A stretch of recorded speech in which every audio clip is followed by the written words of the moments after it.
سڑک کے کنارے بیٹھے اس اندھے فقیر کو میں روز 10 روپے دیتا تھا۔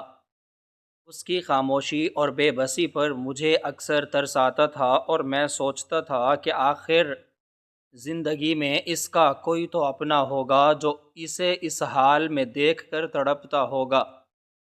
آج جب اس کا انتقال ہوا تو پولیس نے مجھے بلایا، کیونکہ اس کے پاس موجود ایک پرانا اور بوسیدہ بریف کیس میں کروڑوں روپے کی نقدی اور ایک کاغذ تھا جس پر میرا نام لکھ کر درج تھا کہ میرا روز یہی کا معمول تھا کہ صبح سویرے اپنے گھر سے نکل کر اپنے کام پر جانے کے لیے میں اسی ایک سڑک سے گزرتا تھا جہاں شہر کی سب سے زیادہ بھیڑ اور شور ہوتا تھا۔ بسوں، ویگنوں اور رکشوں کی کان پھاڑ دینے والی آوازوں کے درمیان سینکڑوں لوگ اپنے اپنے کاموں کی طرف بھاگ رہے ہوتے تھے، اور اسی ہنگامی اور افراتفری میں سڑک کے ایک مخصوص کنارے پر وہ اندھا فقیر بیٹھا ہوتا تھا۔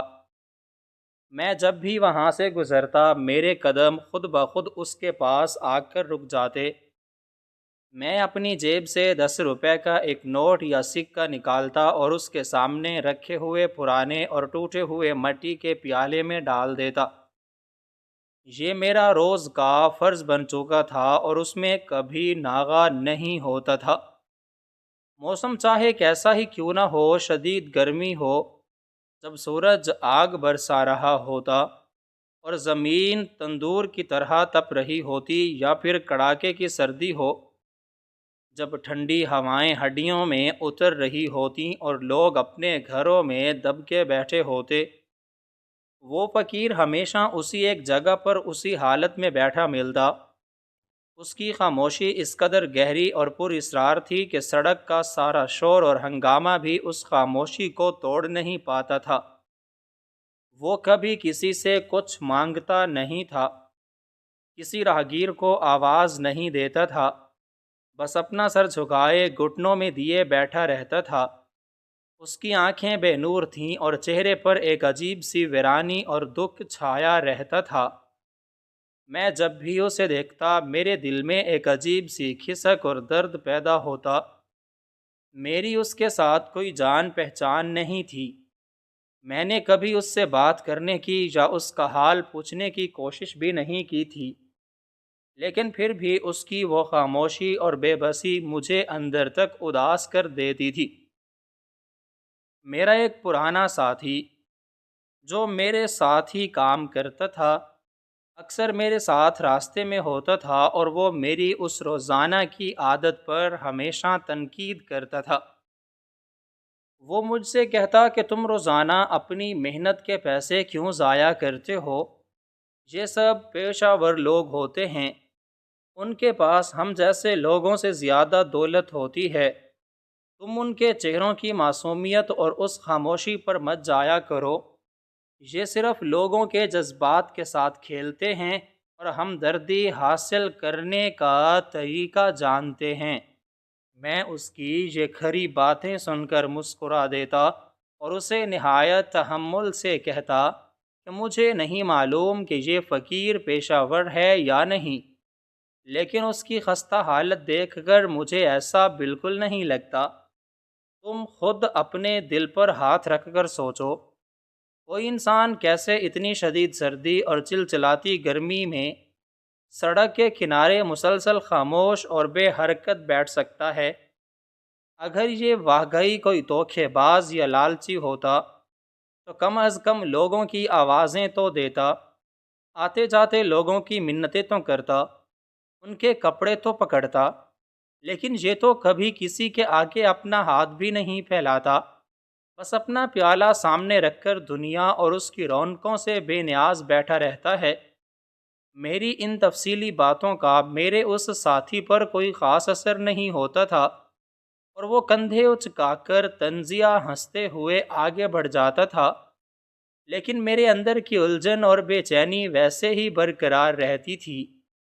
میں جب اپنے کام کی جگہ پر یعنی اس بڑے سے گودام میں پہنچتا اور دن بھر کی سخت مصروفیت اور سامان کی گنتی میں غرق ہو جاتا، تب بھی اس بے بس فقیر کا خاموش اور ویران چہرہ میرے ذہن کے کسی نہ کسی کونے میں اٹکا رہتا۔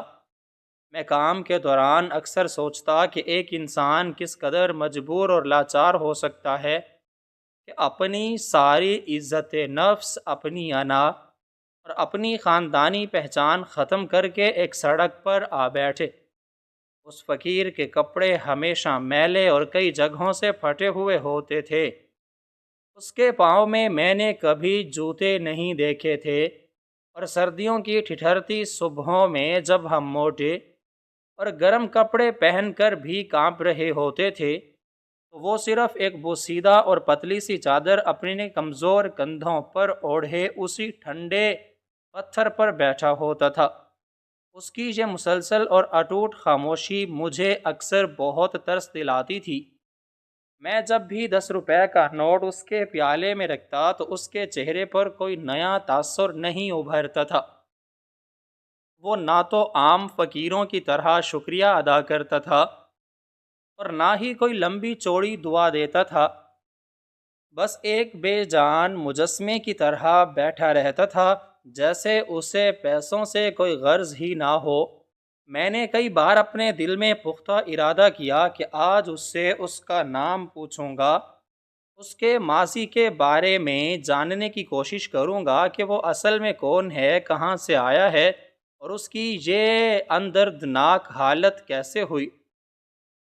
لیکن جب بھی میں اس کے قریب پہنچتا، میری ہمت ہمیشہ جواب دے جاتی۔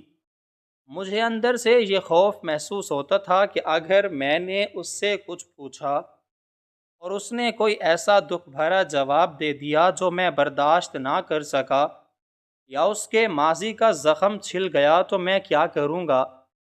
اس لیے میں صرف خاموشی سے اسے 10 روپے دے کر اپنا روزمرہ کا فرض پورا کر لیتا تھا۔ لیکن حیرت کی بات یہ تھی کہ یہ 10 روپے میرے دل کا بوجھ کبھی ہلکا نہیں کر پاتے تھے۔ میں رات کو جب دن بھر کی تھکن کے بعد اپنے نرم بستر پر لیٹتا تو مجھے اچانک وہ فقیر یاد آ جاتا۔ میں جاگتی آنکھوں سے سوچتا کہ جب ہم سب اپنے گھروں میں محفوظ اور گرم بستروں پر سکون کی نیند سو رہے ہوتے ہیں تو وہ بے سہارا انسان اس وقت کہاں ہوتا ہوگا؟ کیا اس کے پاس سر چھپانے کے لیے کوئی محفوظ چھت ہے؟ کیا اسے دن میں 2 وقت کی پیٹ بھر کر روٹی مل پاتی ہے؟ یا وہ یوں ہی بھوکا پیاسا کسی دیوار کے سائے میں سو جاتا ہے؟ میرے محلے کے کچھ جاننے والے لوگ بھی اسے چہرے سے جانتے تھے اور اکثر اس کے بارے میں طرح طرح کی بے بنیاد باتیں بھی کرتے تھے۔ ایک دن محلے کے ایک بزرگ مجھے راستے میں مل گئے اور انہوں نے اتفاق سے مجھے اسے پیسے دیتے ہوئے دیکھ لیا تھا۔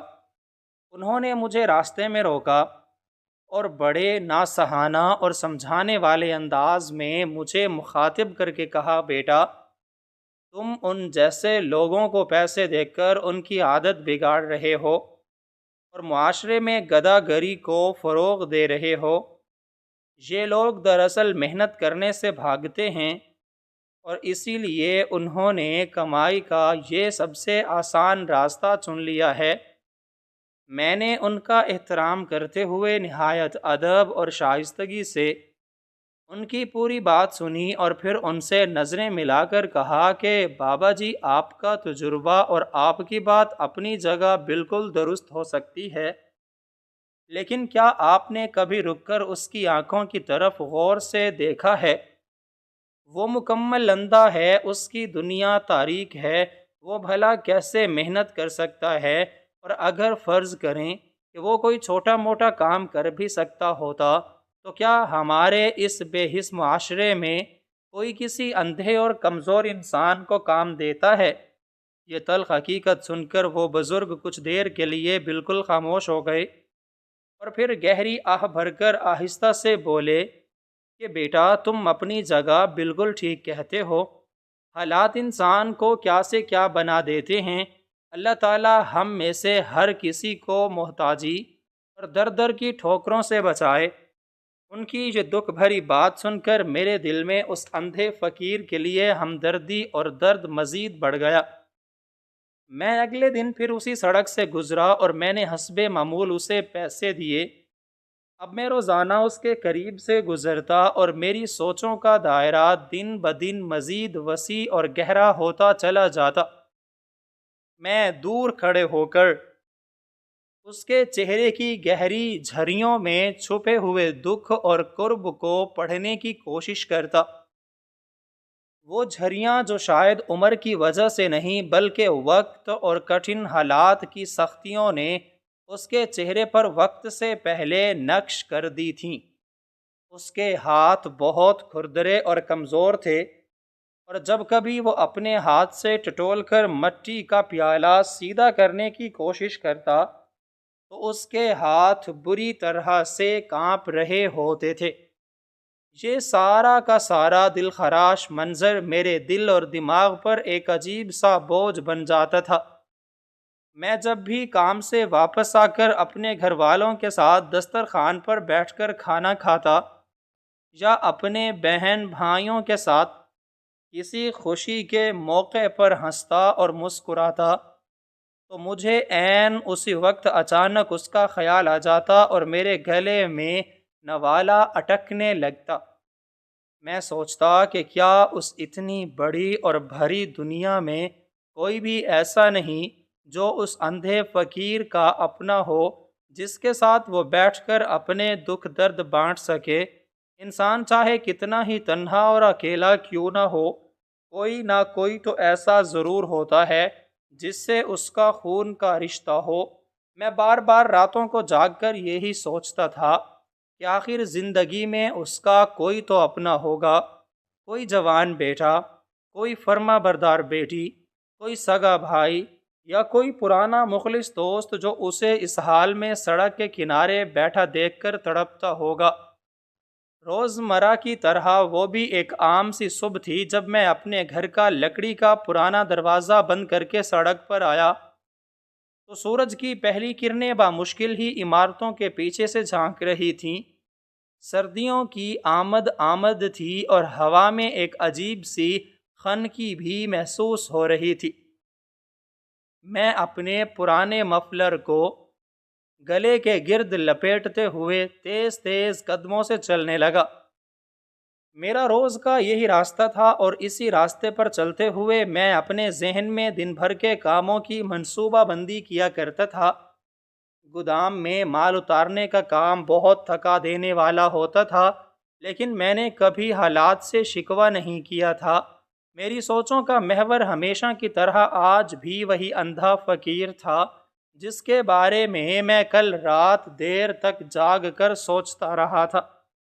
میں نے سوچ لیا تھا کہ آج چاہے کچھ بھی ہو جائے میں اس کے پاس کچھ دیر رکوں گا، اور اگر وہ کوئی بات نہ بھی کرنا چاہے تو کم از کم اس کے کھردرے اور ٹھنڈے ہاتھوں کو اپنے ہاتھوں میں لے کر اسے یہ احساس دلاؤں گا کہ وہ اس دنیا میں بالکل تنہا نہیں ہے۔ میں اسی ارادے کے ساتھ اس چوک کے قریب پہنچا جہاں روزانہ کا شور و غل اور ٹریفک کا ہجوم اپنے عروج پر ہوتا تھا۔ گاڑیوں کے ہارن اور دکانداروں کی آوازیں ایک عجیب سا ہنگامہ برپا کر رہی تھی، لیکن آج جب میری نظریں اس مخصوص نکڑ کی طرف اٹھیں جہاں وہ اندھا فقیر سارا دن ایک مجسمے کی طرح بیٹھا کرتا تھا تو مجھے ایک عجیب سا جھٹکا لگا۔ میرے قدم زمین پر ہی جم گئے اور میری سانسیں ایک لمحے کے لیے رک گئیں۔ وہ جگہ بالکل خالی پڑی تھی، وہاں نہ تو وہ فقیر تھا اور نہ ہی اس کا وہ ٹوٹا ہوا مٹی کا پیالہ جس میں روزانہ اپنے حصے کی ہمدردی کے 10 روپے ڈالا کرتا تھا۔ میں اپنے قدموں کو بامشکل گھسیٹتا ہوا اس خالی جگہ کے پاس جا کر رک گیا اور بے یقینی کی کیفیت میں ادھر ادھر دیکھنے لگا۔ میرا دل تیزی سے دھڑکنے لگا کیونکہ پچھلے کئی سالوں میں آج تک ایسا کبھی نہیں ہوا تھا کہ میں اس راستے سے گزروں اور وہ مجھے وہاں بیٹھا ہوا نہ ملے۔ شدید بارشوں، آندھیوں اور طوفانوں میں بھی اس نے وہ جگہ کبھی نہیں چھوڑی تھی۔ پھر آج ایسا کیا ہو گیا کہ وہ وہاں نہیں ہے؟ میں نے خود کو تسلی دینے کی کوشش کی کہ شاید آج اس کی طبیعت زیادہ خراب ہو گئی ہو یا سردی کی شدت کی وجہ سے وہ آ نہ سکا ہو، لیکن میرے اندر کی بے چینی اور گھبراہٹ کسی طور کم نہیں ہو رہی تھی۔ میں نے قریبی موجود ایک چائے والے ڈھابے کے مالک کی طرف قدم بڑھائے، جو روزانہ اسے وہاں بیٹھے دیکھتا تھا۔ ڈھابے والا چولہے پر چائے کے برتن دھو رہا تھا۔ میں نے اس کے قریب جا کر نہایت عاجزی سے دریافت کیا کہ بھائی، وہ جو اندھا فقیر روز یہاں اس دیوار کے ساتھ بیٹھا ہوتا تھا، آج نظر نہیں آ رہا؟ کیا تم نے اسے آج صبح یہاں آتے یا جاتے دیکھا ہے؟ چائے والے نے اپنے برتن دھوتے ہوئے بڑی لاپرواہی اور سرد مہری سے جواب دیا کہ مجھے کیا معلوم بابو جی، یہ فقیر لوگ ہیں، آج یہاں تو کل کہیں اور، ان کا کیا بھروسہ؟ شاید کسی اور سڑک پر چلا گیا ہو جہاں اسے بھیک ملتی ہو۔ آج کل کے دور میں کون کسی کا سگا ہے؟ جب یہ سب پیشہ ور لوگ ہیں، جہاں ان کا داؤ لگتا ہے وہاں ڈیرا جما لیتے ہیں۔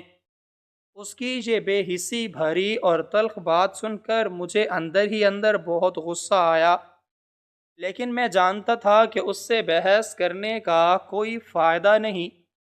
میں خاموشی سے مڑا اور اپنے کام کی طرف آگے بڑھ گیا، لیکن سارا دن گودام کی بھاری اور تھکا دینے والی فضا میں میرا ذہن بار بار اسی چوک اور اس خالی جگہ کی طرف جاتا رہا۔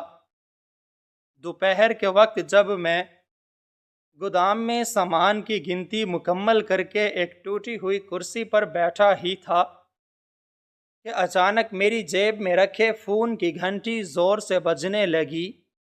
گودام کے خاموش ماحول میں فون کی آواز نے مجھے چونکا دیا۔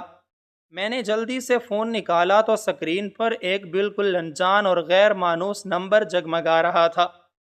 میں نے کچھ دیر ہچکچاہٹ کے بعد کال اٹھائی اور دھڑکتے دل کے ساتھ ہیلو کہا۔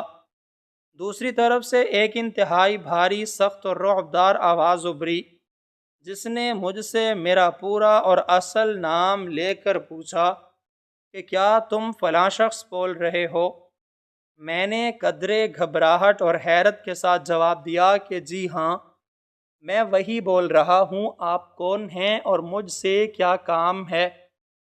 اس بھاری آواز والے شخص نے انتہائی سپاٹ اور رسمی لہجے میں مجھے بتایا کہ وہ شہر کے مرکزی تھانے سے تفتیشی افسر بات کر رہا ہے۔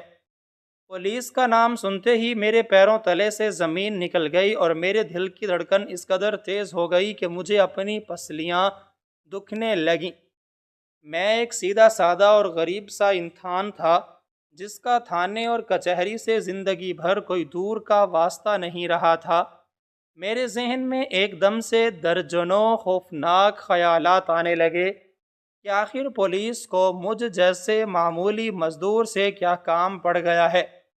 میں نے ڈرتے ڈرتے اور ہکلاتے ہوئے اس افسر سے پوچھا کہ جناب، مجھ سے کیا غلطی ہو گئی ہے اور آپ مجھے کیوں فون کر رہے ہیں؟ افسر نے نہایت خشک لہجے میں کہا کہ گھبرانے کی کوئی ضرورت نہیں ہے، تم نے کوئی جرم نہیں کیا، بس تمہیں فوراً تھانے پہنچنا ہے۔ ہمیں تم سے ایک انتہائی ضروری تفتیش کرنی ہے جو ایک لاش کے حوالے سے ہے۔ لاش کا خوفناک لفظ سن کر میرے حواس مزید گم ہو گئے، میرا گلا سوکھ گیا اور میں نے کانپتی ہوئی آواز میں پوچھا کہ کس کی لاش اور میرا اس سے کیا تعلق ہو سکتا ہے؟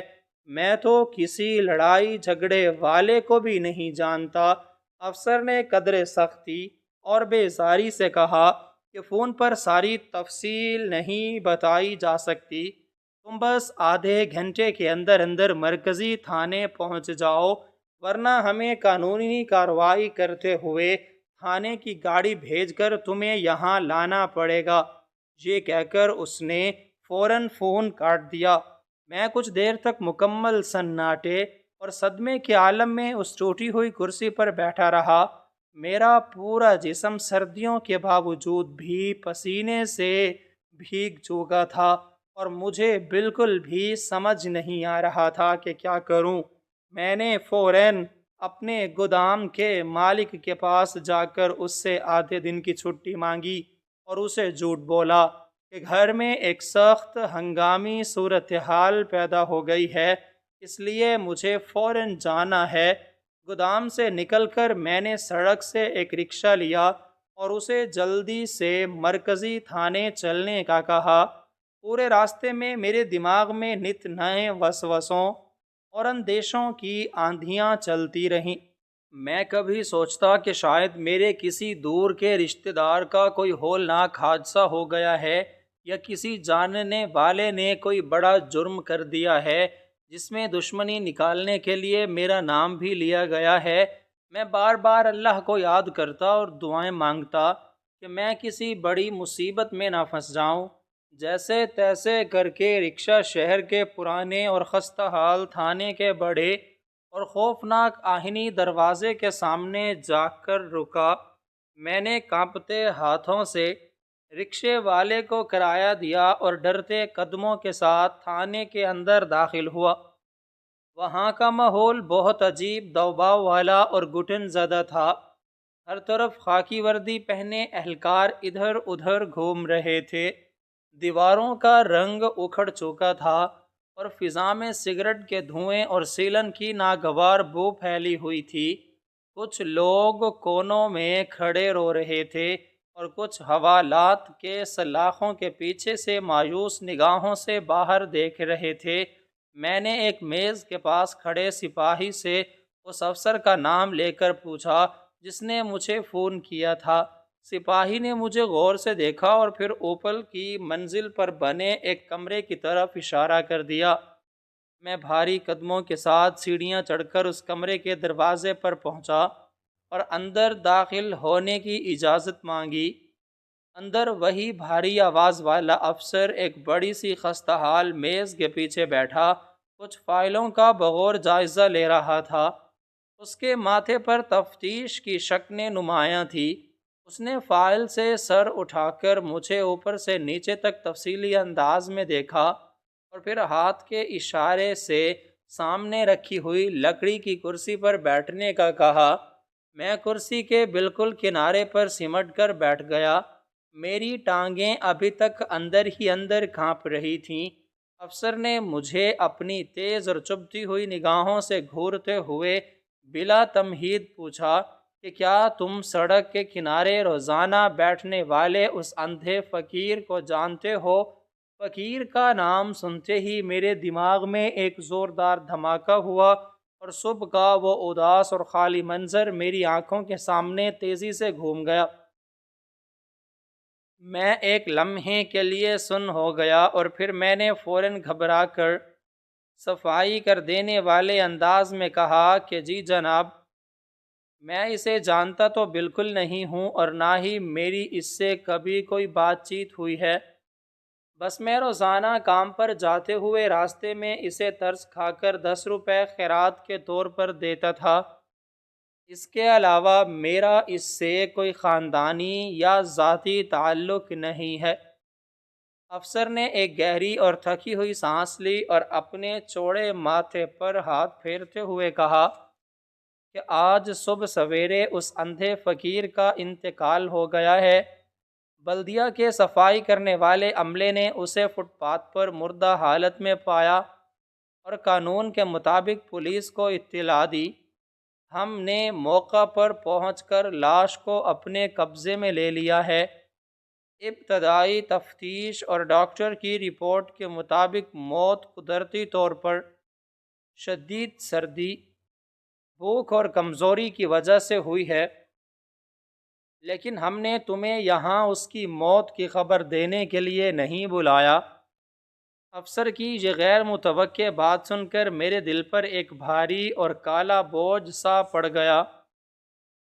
وہ لاچار اور مجبور فقیر جس کے بارے میں روزانہ سوچتا تھا اور جس کا چہرہ میری آنکھوں میں بسا رہتا تھا، وہ اس ظالم دنیا سے ہمیشہ کے لیے چلا گیا تھا۔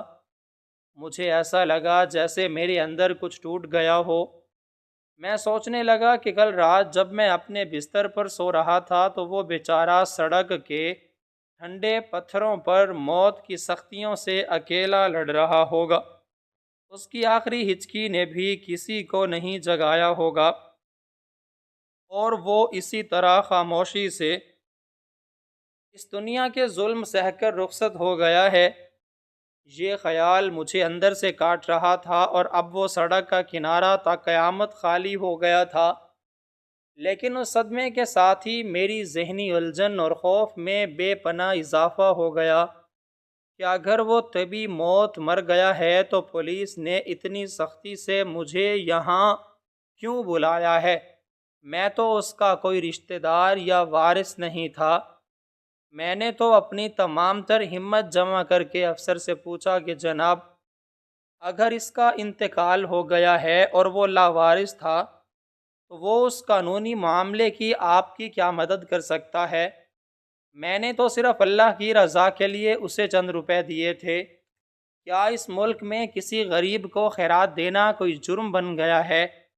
افسر میری یہ معصومانہ اور خوف زدہ بات سن کر ہلکا سا مسکرایا اور اس نے اپنی میز کی لوہے کی بھاری دراز کھولی اور میری طرف دیکھتے ہوئے کہا کہ خیرات دینا کوئی جرم نہیں ہے اور نہ ہی تم پر کوئی الزام ہے، لیکن قانونی ضابطے کے تحت لاوارث موت کے بعد ہمیں اس فقیر کے سامان اور اس کی جگہ کی مکمل تلاشی لینی پڑی تاکہ اس کے کسی وارث یا رشتہ دار کا سراغ لگایا جا سکے، اور اس تلاشی کے دوران ہمیں ایک ایسی غیر معمولی چیز ملی ہے جس نے ہم سب کو سخت حیرت میں ڈال دیا ہے اور تفتیش کا رخ موڑ دیا ہے، اور بالکل اسی چیز کی وجہ سے ہم نے مجبوراً تمہیں یہاں تفتیش کے لیے بلایا ہے۔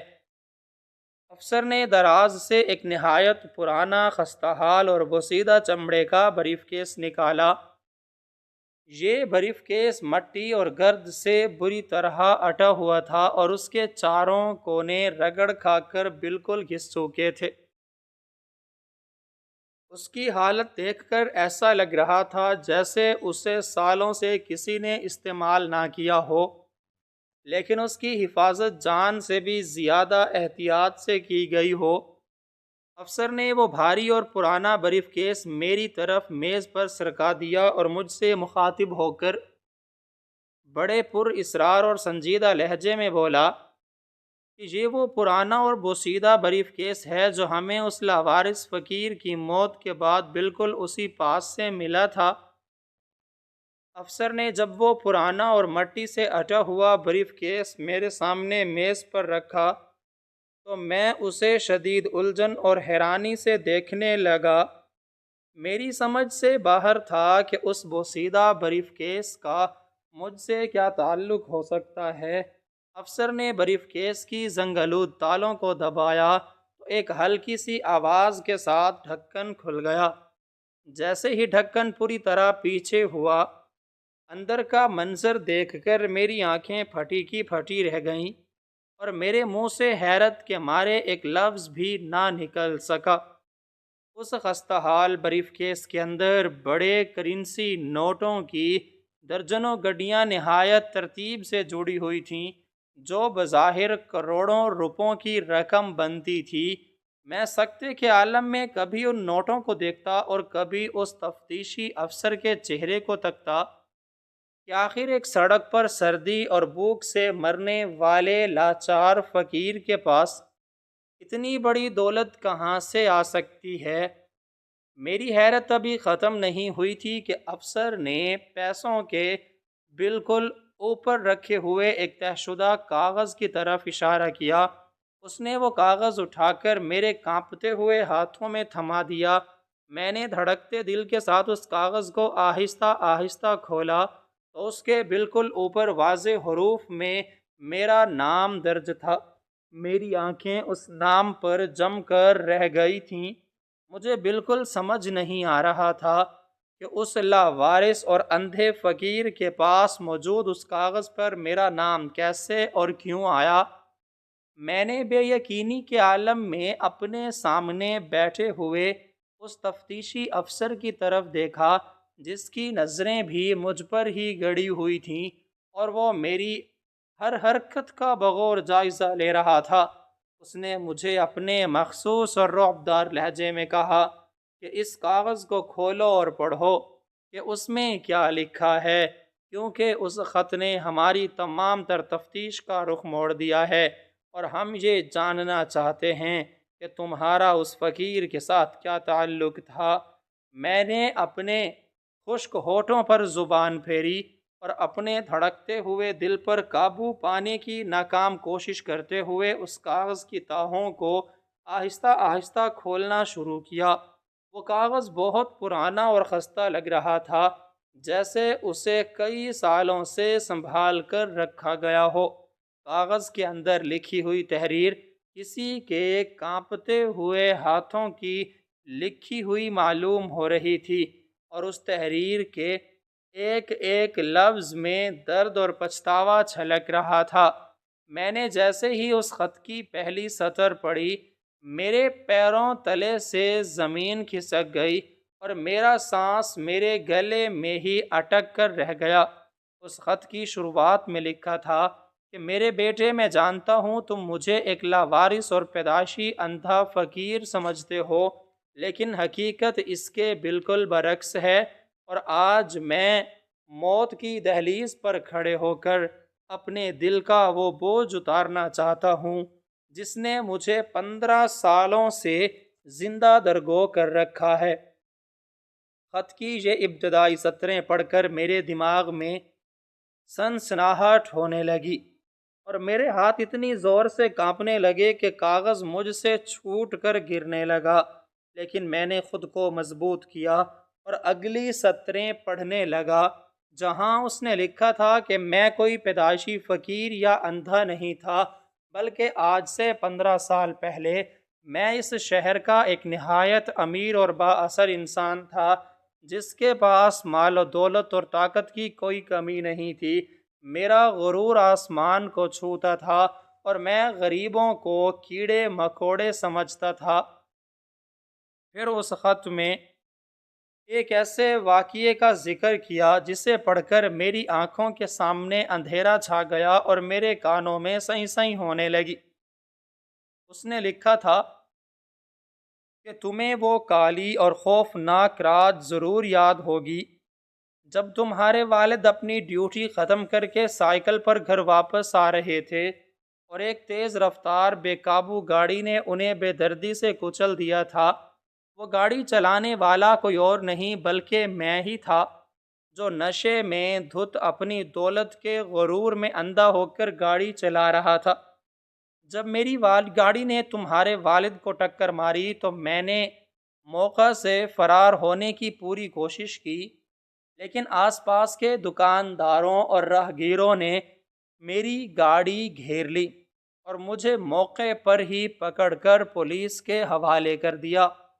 اس وقت تو مجھے تھانے کی حوالات جانا پڑا، لیکن پھر میری اندھی دولت اور میرے اثر و رسوخ کا اصل کھیل شروع ہوا۔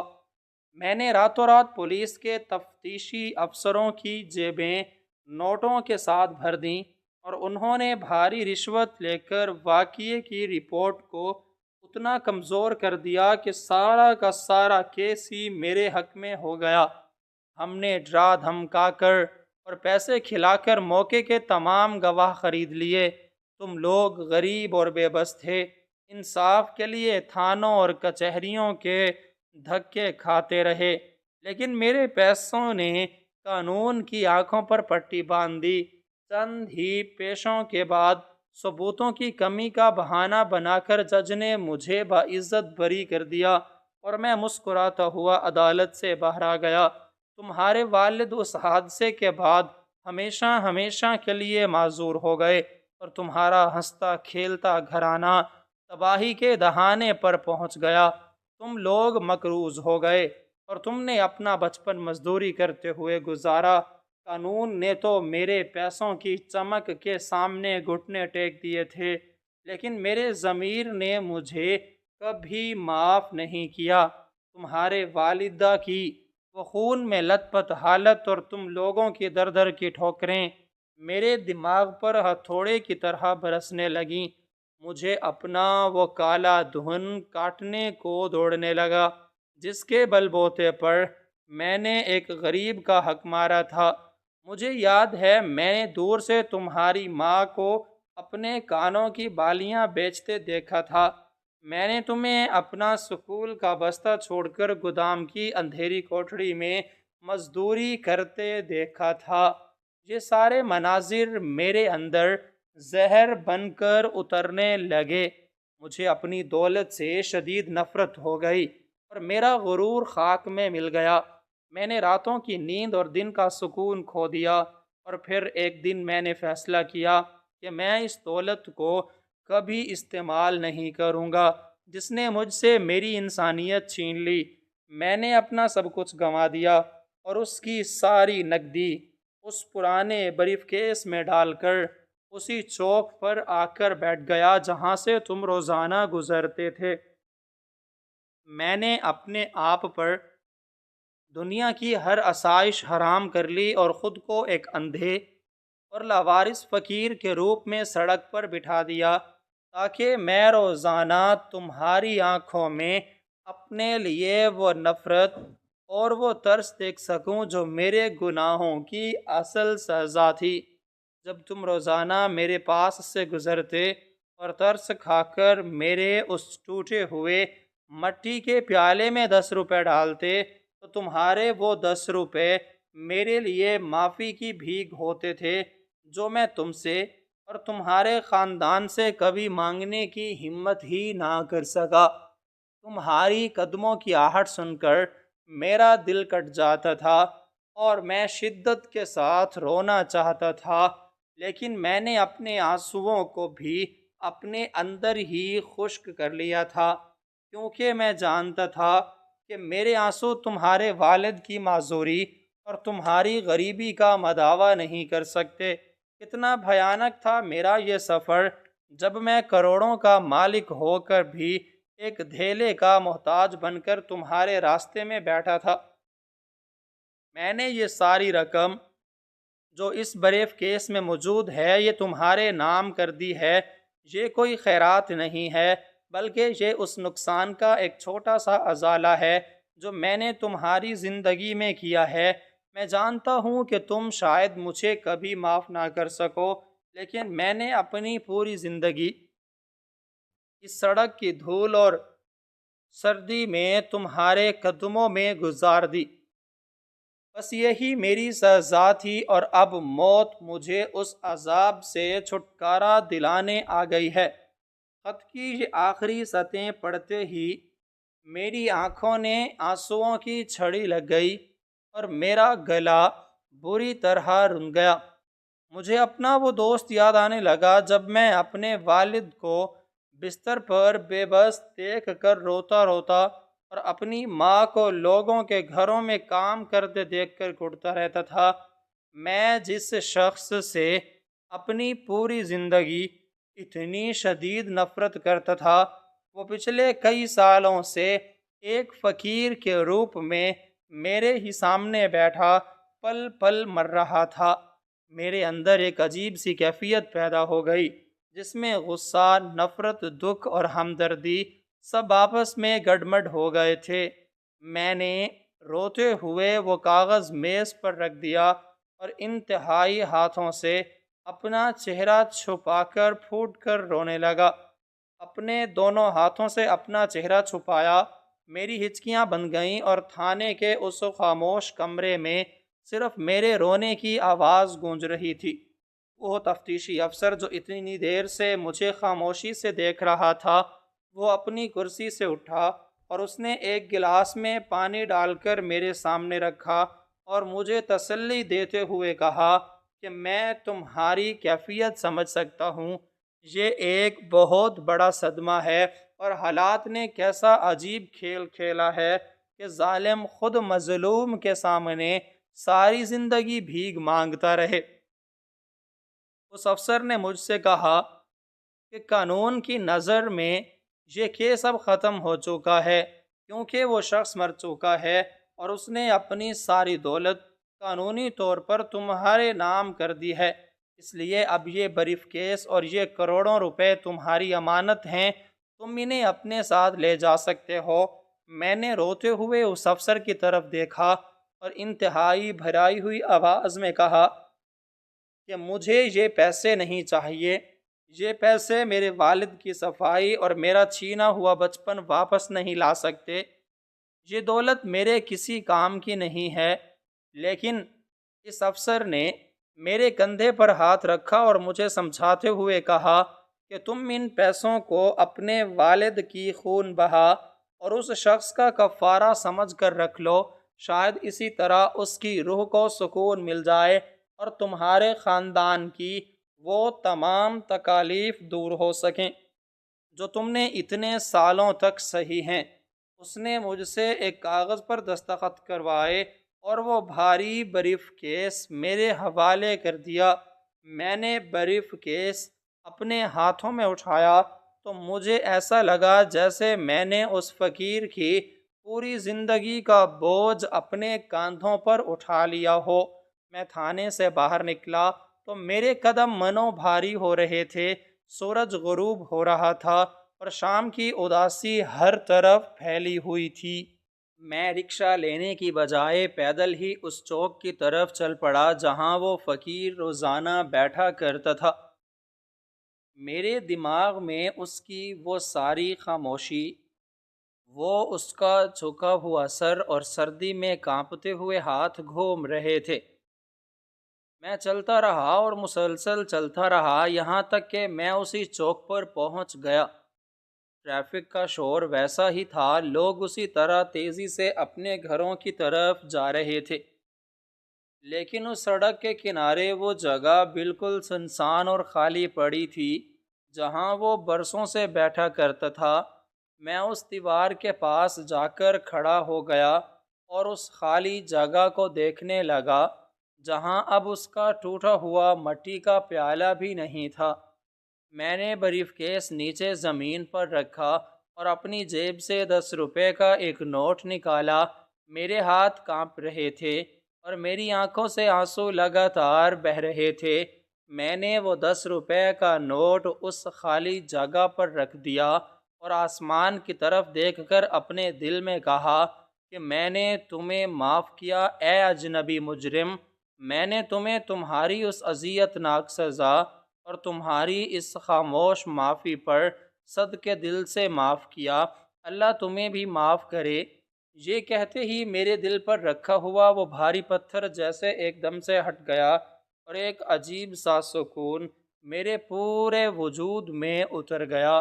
میں نے وہ بریف کیس واپس اٹھایا اور گہری سانس لیتے ہوئے اپنے گھر کی طرف مڑ گیا جہاں اب ایک نئی اور پرسکون زندگی میرا اور میرے خاندان کا انتظار کر رہی تھی۔ اور میں جب وہاں سے مڑ کر اپنے گھر کی طرف جا رہا تھا تو راستے کے ہر موڑ پر مجھے اس کی وہ خاموشی اور بے نور آنکھیں یاد آ رہی تھیں جو اگرچہ کچھ دیکھ نہیں سکتی تھیں، لیکن پھر بھی انہوں نے میرے اندر کے ہر دکھ کو پہچان لیا تھا۔ میں سوچنے لگا کہ انسان کا ضمیر کتنا بڑا منصف ہوتا ہے جو اسے کسی بھی عدالت سے بڑی سزا سنا سکتا ہے۔ وہ شخص جس کے پاس دنیا کی ہر نعمت موجود تھی، وہ اپنے ہی ضمیر کے ہاتھوں مجبور ہو کر سڑک کا بھکاری بن گیا اور اس نے اپنے آپ کو اس ذلت کے گڑھے میں گرا دیا صرف اس لیے کہ وہ اپنے گناہ کی تلافی کر سکے۔ میں حیران تھا کہ قدرت کیسے اپنے ترازو سیدھے کرتی ہے اور کیسے ایک ظالم کو اس کے اپنے ہی وجود کے اندر قید کر دیتی ہے۔ میرے قدموں کی رفتار آہستہ آہستہ تیز ہو رہی تھی اور میں جلد از جلد اپنے گھر پہنچ کر اپنے والد کو یہ بتانا چاہتا تھا کہ جس شخص نے ان کی ٹانگیں چھین کر انہیں بستر تک محدود کر دیا تھا، اس نے اپنی باقی ماندہ زندگی کسی بھیانک عذاب میں گزاری ہے۔ میں جانتا تھا کہ میرے والد جو ایک نہایت صابر اور شاکر انسان تھے، وہ بھی اس حقیقت کو جان کر رو پڑیں گے اور شاید اس شخص کے حق میں بخشش کی دعا ہی کریں گے کیونکہ دکھ سہنے والے لوگ اکثر ظلم کرنے والوں سے زیادہ رحم دل ہوتے ہیں۔ میں جب اگلی گلی کی نکڑ پر پہنچا تو محلے کے وہی بزرگ مجھے دوبارہ نظر آئے جو مجھے اکثر اس فقیر کو پیسے دینے سے روکا کرتے تھے۔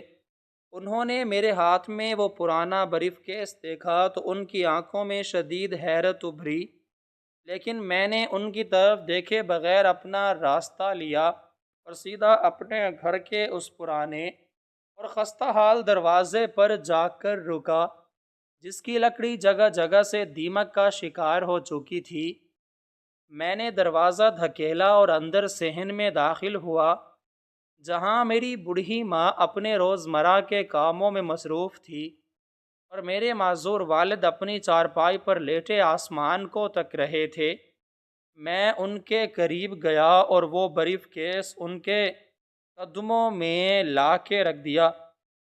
میری ماں اور میرے والد دونوں حیرت زدہ نگاہوں سے کبھی اس بریف کیس کو اور کبھی میرے آنسوؤں سے بھیگے چہرے کو دیکھ رہے تھے۔ میں نے ان کے پاس زمین پر بیٹھ کر وہ سارا واقعہ، وہ خط کی تحریر اور اس تفتیشی افسر کی باتیں لفظ بہ لفظ انہیں سنا دیں۔ جب میں بول رہا تھا تو میرے والد کی آنکھوں سے بھی آنسو جاری ہو گئے اور میری ماں اپنے آنچل سے اپنا چہرہ چھپا کر رونے لگی۔ میرے والد نے اپنے کمزور اور کانپتے ہوئے ہاتھوں سے میرا سر سہلایا اور بھاری آواز میں کہا کہ بیٹا، انتقام اور نفرت انسان کو صرف جلا کر راکھ کر سکتے ہیں، جبکہ معافی اور درگزر اس راکھ میں سے بھی سکون کے پھول کھلا سکتے ہیں۔ اس شخص نے جو کیا اس کی سزا اسے اس دنیا میں ہی ایسی مل گئی کہ اب ہمارے دل میں اس کے لیے کوئی غصہ باقی نہیں رہنا چاہیے۔ ہم اسے اللہ کی رضا کے لیے معاف کرتے ہیں، اور یہ رقم جو اس نے ہمارے لیے چھوڑی ہے اس سے ہم نہ صرف اپنے حالات بدلیں گے بلکہ اس میں سے غریبوں اور بے سہاروں کی مدد بھی کریں گے تاکہ اس شخص کی روح کو سکون مل سکے۔ یہ سن کر میرے اندر کی رہی صحیح الجھن بھی ختم ہو گئی اور مجھے ایسے لگا جیسے اس بریف کیس کے اندر بند کروڑوں روپے اب کسی گناہ کی کمائی نہیں، بلکہ ایک سچے پچھتاوے کا وہ انعام بن چکے ہیں جو کسی کو اندھیروں سے نکال کر روشنی کی طرف لے جاتا ہے۔ رات کا اندھیرا آہستہ آہستہ گہرا ہو رہا تھا اور میں صحن میں بیٹھا اس ٹھنڈی ہوا کو محسوس کر رہا تھا جو اب مجھے کاٹتی ہوئی محسوس نہیں ہو رہی تھی، بلکہ اس میں ایک عجیب سی راحت اور تسکین شامل تھی۔ میں نے فیصلہ کر لیا تھا کہ کل صبح میں اس چوک پر دوبارہ جاؤں گا اور اس خالی جگہ پر کھڑے ہو کر ان تمام راہگیروں کو بتاؤں گا کہ وہ اندھا فقیر کوئی پیشہ ور بھکاری نہیں تھا، بلکہ وہ ایک ایسا انسان تھا جس نے اپنے تکبر کو مار کر، اپنی انا کو کچل کر اور اپنے گناہوں کا اعتراف کر کے اپنے آپ کو اس مقام پر کھڑا کر دیا تھا جہاں عام انسان پہنچنے کا سوچ بھی نہیں سکتا۔ اور اسی طرح میری زندگی کا وہ روزمرہ کا معمول جو ایک معمولی سی ہمدردی اور 10 روپے سے شروع ہوا تھا، جس نے مجھے اور میرے خاندان کو ایک نئی امید، ایک نئی زندگی اور ایک ایسا سبق دیا تھا جسے میں اپنی آخری سانس تک کبھی نہیں بھلا سکوں گا۔ انسان اپنی دولت اور طاقت کے زور پر دنیا کی ہر عدالت اور قانون کو تو خرید سکتا ہے، لیکن اپنے ضمیر کی عدالت سے کبھی فرار حاصل نہیں کر سکتا۔